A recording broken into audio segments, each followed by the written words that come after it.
Well, nowadays you got to have that confidence because people nowadays. Before we get straight into the podcast, I just want to give a huge shout out to our sponsors, Declan Kirby GAA Star. Declan Kirby GAA Star Championship Journey. It's a series of GAA team children's books written by primary school teacher and GAA coach Michael Egan. You can check it out in the link in the description down below, of course, as well. Follow the trials and tribulations of Declan Kirby and his team at Smithgreen Gaelic Football Club, recently formed but promising GAA team. The book is now available in Easons and all good bookshops, so check it out in the description down below, and let's get straight into it. What's the story, lads? Welcome back to GAA Fan TV. My name is Aaron. I hope you're all keeping wonderfully well. It's the football preview show for the matches, of course, that are happening this weekend in the All-Ireland Senior Football Championship. And as always, I'm here to break down the games, to give my thoughts and my opinions and my predictions, of course, for this weekend's All-Ireland Senior Football action. We will be discussing the hurling action a little bit towards the end of the video as well.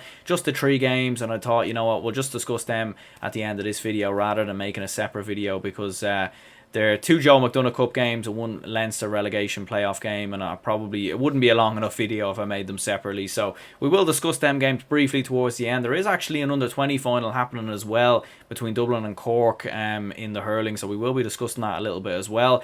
But of course, as always, I'm here for the All-Ireland Senior Football action.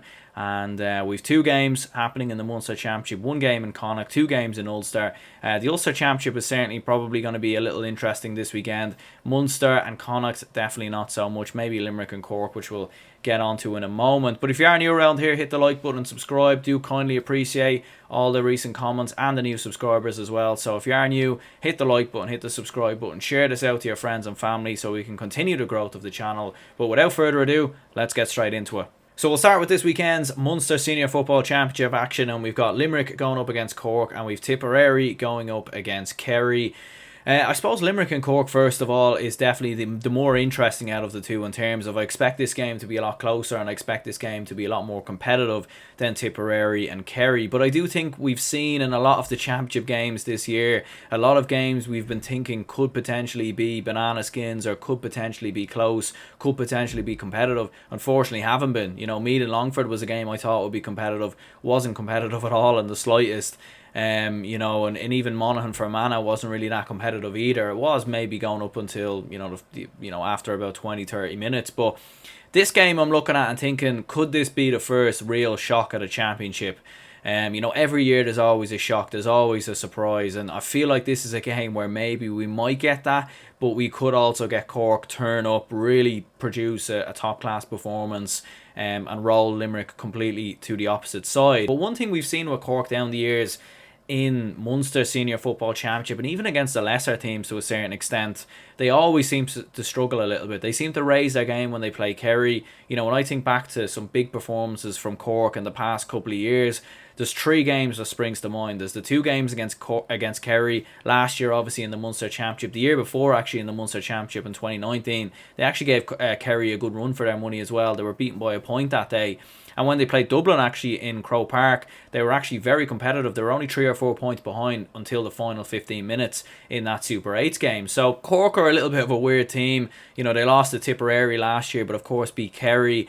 They can go out and produce a top-class performance one week and then be absolutely miserable the next. So they're a very hard team to call, and they are coming into this game with a couple of injuries. Cathal O'Mahony is injured in particular, and he was actually very impressive early on against Westmeath before he went off injured, so that could be a bit of a concern for Cork. And certainly they'll be coming into this game obviously with a bit of confidence after the Westmeath win. Brian Hurley and Mark Collins in particular were outstanding that day. Brian Hurley came off the bench and scored 1-4. I think Mark Collins scored 1-1. So I would expect Brian Hurley to start. I think he made a big impact when he came off the bench against Clare and Kildare, I think, as well. So he's a player I'd look at and feel that he should start this game, because he's been in phenomenal form really coming off the bench from a Cork point of view. Very direct, runs at players, and I feel like he's a player that Cork really need to get the best out of. Luke Connolly's obviously going to be a massive threat for Cork as well. Brilliant usually on the freeze, and if this game does become a bit of a dogfight, Luke Connolly's usually a man that you want and you need to step up, and I feel like he's a player that could really drag Cork over the line. I suppose for Limerick, look, listen, they've been very competitive this year, promoted from Division 3, obviously put an 18-point victory over Waterford, and look, listen, I know Waterford are probably, with all due respect, one of the worst teams in the All-Ireland Championship this year. but I do think it's still a very commanding victory considering both of those two teams were in the same division last year. Hugh Burke and Danny Neville have been brilliant. Obviously, Ian Corbett in at centre-back has been tremendous as well. One of the best centre-backs potentially in the country in many people's opinion. So he's a very, very good footballer indeed. So Limerick will certainly cause Cork a lot of problems. Do I see an upset? Do I see a shock? I just don't know. I feel like Cork will surely have enough here. It's a hard one to call, it is. But I think like for Limerick, when you look at the opposition they played Derry, for example, who are probably the best team that they've come up against so far this year, and Derry beat them by 4 points. Limerick certainly were competitive, but Derry just had a little bit more. It's honestly a hard one to call. It wouldn't surprise me if Limerick managed to get the victory, but I'm going to go with Cork to win it by 2 points. This could go to extra time.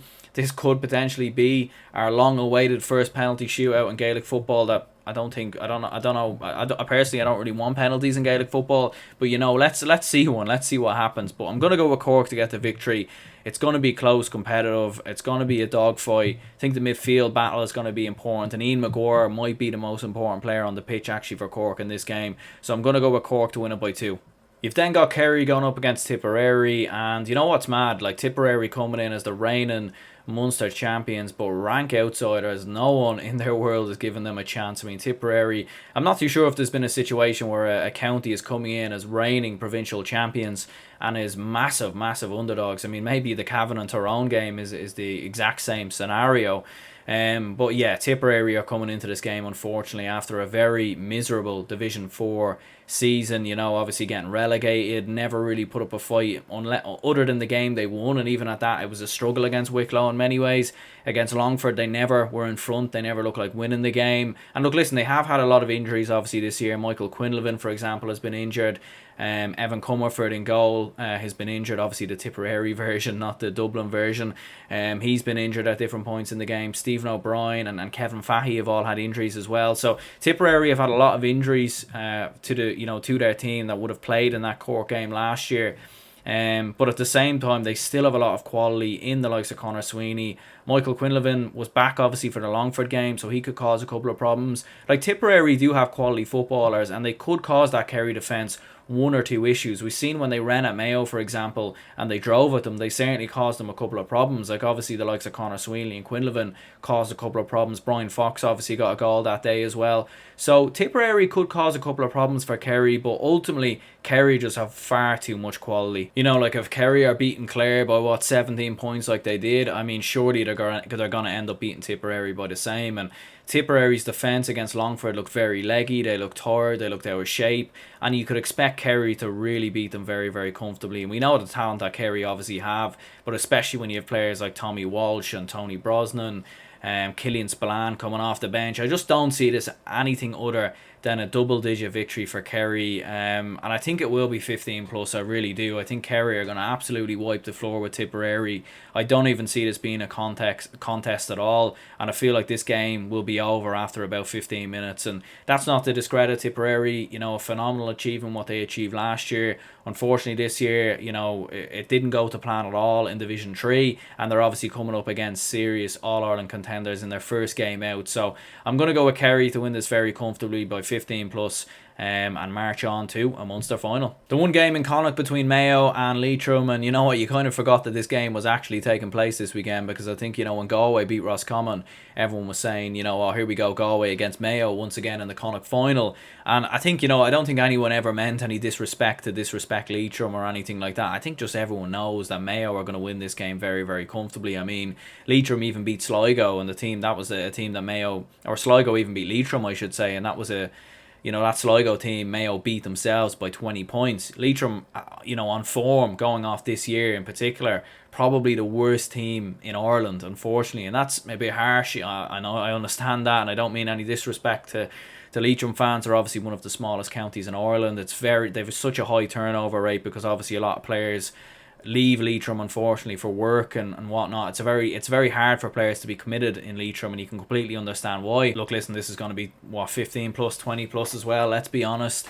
Will we learn anything in this game that we learn anything new about Mayo or anything like that? Probably not. In all honesty, Mayo are probably going to line out a similar team to how they played against Sligo. Aidan O'Shea will probably operate in around the full forward line again, playing further up the pitch, bullying a lot of the Leitrim defenders. And this could easily be arguably maybe the biggest marginal victory we've seen in the championship this year, as sorry as that sounds. But look, listen, if there's any positives we can see, maybe Leitrim look at what Wexford done against Dublin. They were very competitive, they made it tight, they made it difficult. And to be fair to Leitrim, they actually done that against Mayo last year when they met each other in the championship. Leitrim were actually leading after about 15-20 minutes. So maybe that's something to go off for Leitrim and Terry Hyland. Maybe they've one big performance left in them. I am going to say this now, I'd be very surprised. I feel like Terry Hyland is probably going to leave Leitrim after this game. I feel like he's going to come to the end of his tenure there. So yeah, I think this is going to be very comfortable for Mayo with the likes of Ryan O'Donoghue, Tommy Conroy. Maybe we'll see more of Paul Towie and some of the other young lads in that team as well. And it's all going to be preparation for that Galway game, because Mayo can't do with any more injuries. So I feel like they're going to win this by 20 plus. Now, the two games in the Ulster Championship definitely have a bit of potential. I mean, Tyrone Cavan is a hard one to judge, but the Donegal Derry game could be a competitive game, and I'm hoping these games are competitive. Like, I'm hoping these 5 games that I've discussed, like there's 3 games in there: Limerick, Cork, Donegal, Derry, and obviously Tyrone Cavan, that have a little bit of potential to be somewhat competitive and maybe be only 4 or 5 points in it.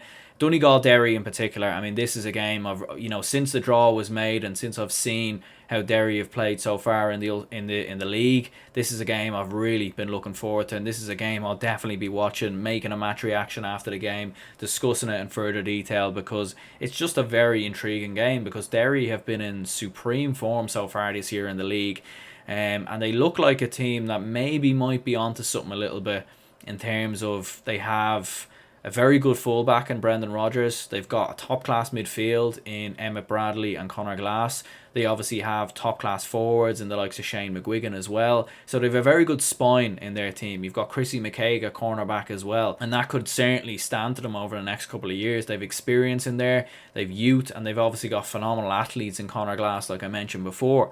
And it could certainly cause a lot of problems for Donegal, who are obviously, we don't know the situation with Michael Murphy. He came off the bench for... he started the game obviously against Down for about 20 minutes and then went off injured. Will Donegal want to risk him again when they know that potentially they've got Tyrone maybe in an Ulster semi-final in a couple of weeks' time? So it's going to be tough for Donegal in this game. I think they're going to have to work for it. I think Derry are definitely going to put it up to them. I think for the likes of Paddy McBurty, he's going to need to have a great game, and to be fair to him, he's had a brilliant game in almost every game he's played so far this year.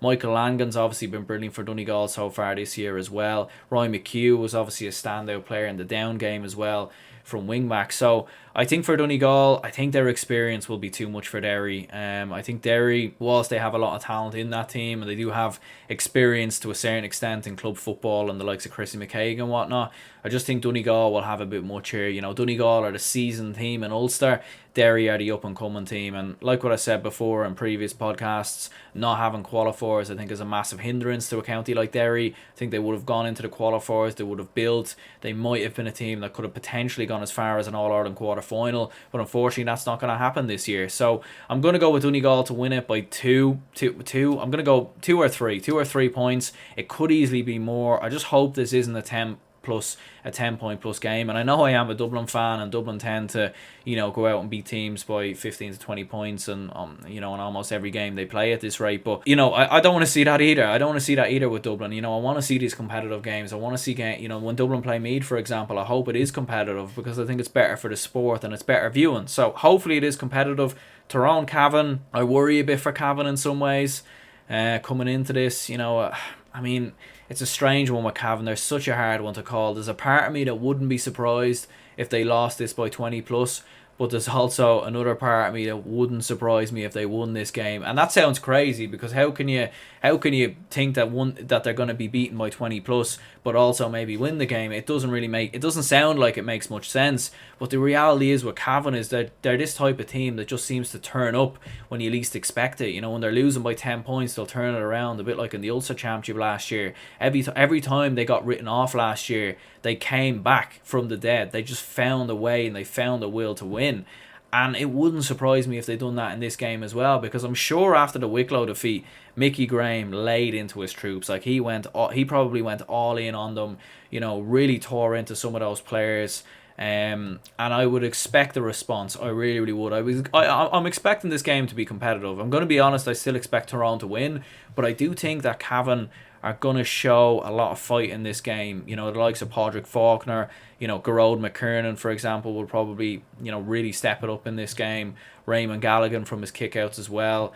Will we see Thomas Galligan start? That's a hard one to know. He seems to have a lot of injury issues and whatnot. Martin Riley will need to be at his best form as well. Or maybe Mickey Graham could surprise us all and completely change the team and drop the players who have obviously underperformed this year. So it's a hard one to call, it is, but Tyrone are coming in on the back of an absolute hammering against Kerry as well. So, that's certainly not a given. Tyrone will want to respond. They'll want to put in a performance. So, and obviously Colin McShane, will he come off the bench maybe? There was some talk that he'll be back for the championship. It's hard to know. This would probably be the game you'd want to bring him off the bench. I don't know if you'd want to do that in a Donegal game. So, yeah, look, listen, I'm going to go with Tyrone to win it by 4 points. I do think it will be competitive for up until the final quarter. I think Cavan will cause a couple of problems for Tyrone in the game, but I think Tyrone's quality moving forward, and the fact that Cavan have looked very suspect defensively in the Wicklow game in particular, like long balls up to Shawnee Furlong, direct long balls were causing a lot of problems, and we could see maybe Tyrone doing that, utilising Conor McKenna maybe as well, or Paul Donaghy and Darren McCurry maybe as options. So I think Tyrone will cause problems there in regards to that, and they'll end up winning it by 4 points. And as I said before, there's 3 games happening in hurling this weekend: 2 Joe McDonagh Cup games and 1 Leinster relegation playoff preliminary round game, of course, in the qualifiers as well. So Antrim, Laois, Westmeath, Kildare, Meath and Kerry. The 2 Joe McDonagh Cup games are fairly decisive. I think Kerry will comfortably beat Meath, with all due respect to Meath. Kerry should be making that Joe McDonagh Cup final with Shane Conway and Mikey Boyle and those players. They beat Carlow obviously in the they didn't beat Carlow, sorry, they beat Down obviously in the last game, and that was really the semi-final. Westmeath were the ones who beat Carlow, with the likes of Killian Doyle and Kieran Doyle really stepping up in that game. And Kildare, to be fair, have been very competitive actually. Coming through Division 2B, very, very, won every game quite convincingly, racked up an incredible score difference as well. So Kildare are kind of like the little bit of the dark horses in the Joe McDonagh, but Carlow were certainly, they were close to beating Carlow. They had a massive opportunity there, but I think for Kildare, the most important thing is solidifying in Joe McDonagh, not getting relegated obviously, and I would expect Westmeath to beat them and to seal that place, of course, in the final, which will be against Kerry. And Antrim and Laois, and obviously the winner of both Kerry and Westmeath will take the loser in the Leinster Championship next year. So we could actually have a situation where Kerry are in the Leinster Championship next year, which is a little bit bizarre, or Antrim playing Kerry in the Leinster Championship, which is a bit bizarre. I'm not too sure why Kerry just don't go up to Munster, but I don't know. That's not for me to decide. Antrim and Laois, look, listen, Antrim had a fantastic league campaign. We obviously know the talent that they have, and Neil McManus and James McNaughton's been a fantastic addition into the team this year. I would like to see more of Conor McCann. Conor McCann was the Joe McDonagh Cup Player of the Year last year, and I think he's been relatively quiet so far this year. Probably hasn't had his best year compared with last year. Laois, on the other hand side, are coming into this game on the back of losing every game in the league, whereas Antrim were actually competitive in the league. They won 2 games.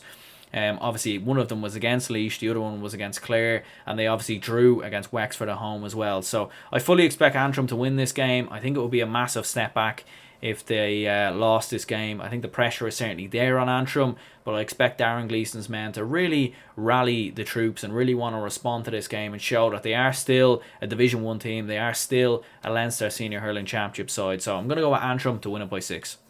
And Dublin and Cork is happening in the Under-20 All-Ireland Hurling Championship final. Now, this is actually the 2020 final, of course, that that obviously got postponed. Well, obviously Cork came through Munster last year. But Dublin, of course, they had to play their game against Galway, which obviously they won. And I mean, there's really nothing to go off by here. Cork haven't played a game since last year. Dublin played one game. So, you know, there's really nothing to call here. But one thing worth pointing out is that Dublin have never won the Under-20 All-Ireland Hurling Championship before. So if Dublin can get this victory, this game is on TG Cahir at 7:15 on Saturday. So I'd recommend, you know, any Dublin fans maybe to go and watch this game, have a look at it, because this, you know, it could be history made here if Dublin win this. That would be a huge, you know, and to top off the Galway win, it would top off a brilliant week for Dublin. It really, really would. So I'm not going to predict the game. I'm going to be honest, I haven't a clue really about either side. I know a few of the lads coming through at Dublin at the moment. Obviously, Lee Gannon is a fantastic dual star.